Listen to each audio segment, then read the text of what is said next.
dhe sinqerisht është bë gjendje e papërballueshme. Kemi pasur disa raste të alivanosjes së punëtorëve.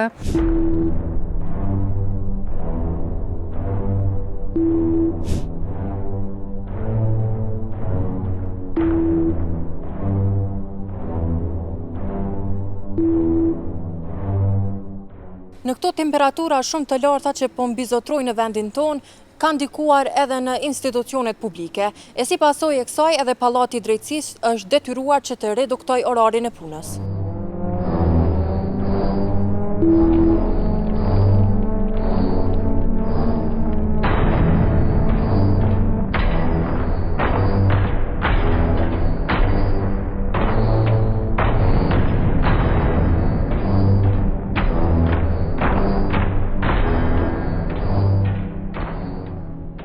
Bazuar në vendimin e Këshillit Gjyqësor të Kosovës të datës 27 qershor 2025, ku janë autorizuar kryetarët e gjykatave që të vlerësojnë kushtet e punës dhe duke shqyrtuar edhe mundësinë e pezullimit apo reduktimit të punës, kryetaria e gjykatës Albina Shabani Rama në koordinim me udhëheqësit e departamenteve të gjykatës themelore kanë vlerësuar kushtet e punës në objektin ADD të Pallatit të Drejtësisë dhe ku si pasojë e temperaturave të larta dhe mandej kanë ndërmarrë disa masa të përkohshme.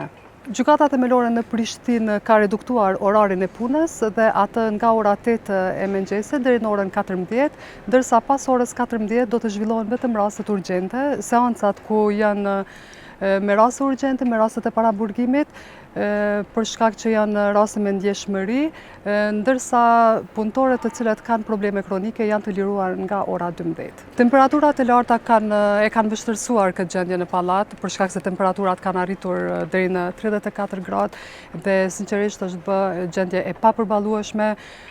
Kemi pasur disa raste të alivanosjes së punëtorëve dhe një pjesë e madhe e stafit, një pjesë e stafit është edhe me smundje kronike dhe për ta është e papërballueshme kjo gjendje e cila është krijuar kohën e fundit. A ka qenë ky problem edhe vitet e kaluara apo vetëm këtë vit? Në fakt ka disa vite që janë duke u përsëritur këto probleme, edhe vitin e kaluar, edhe këtë vit është situata e njëjtë.